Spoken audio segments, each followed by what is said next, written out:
Influential ঠিক তাদেরকেই গুম করা হয়েছে।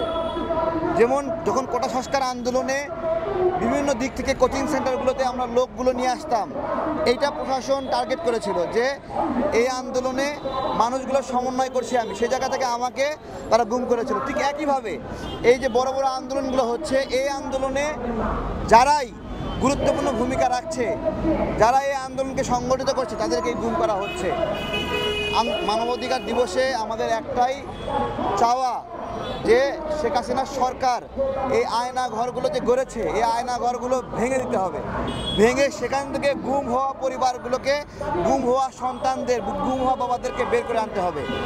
এবং বর্তমান অবস্থায় এমন একটা সিচুয়েশন তৈরি হয়েছে যে যারা সরকারের বিরুদ্ধে রাজনীতি করছে তাদের বাড়িতে হামলা করছে।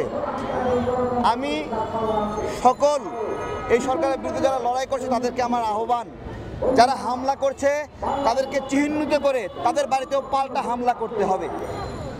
এছাড়া কোনো আমি উপায় দেখছি না। যে ব্যক্তিটা আপনার বাসাকে ককটেল মারছে তার বাসায়ও একটা ককটেল ফোটানো উচিত।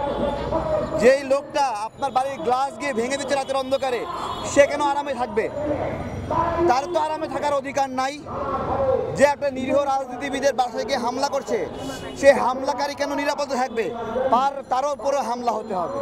এছাড়া তো পরিস্থিতির উপায় নাই। আপনাদের মনে আছে শেখ হাসিনা সরকার এই বাংলাদেশে কিভাবে ক্ষমতায় এসেছিল? রাজশাহীতে পুলিশের ওপর বোমা মেরে পুলিশ মেরেছে। এই যে বাইতুল মোকাররমের এখানে সাধারণ মানুষের মধ্যে সাপ ছেড়ে দিয়েছে, সাপ ছেড়ে দিয়ে 2 জন মানুষকে হত্যা করেছে। এগুলো তো আমাদের ভুলে গেলে চলবে না। ঢাকা বিশ্ববিদ্যালয়ে কে কখনো বোমা হামলা করেছে দেখেছেন? শেখ হাসিনা ক্ষমতায় আসার জন্য ঢাকা বিশ্ববিদ্যালয়ে বোমা হামলা করেছে। সারাক্ষণ 21শে আগস্টে নিয়ে কান্নাকাটি করে এরা, কিন্তু এই 21শে আগস্টে নিয়ে যারা কান্নাকাটি করে তারা যে কত বোমা হামলায় অভিযুক্ত তারা কি জানে? সেই ইতিহাসও এই দেশের মানুষকে জানাতে হবে।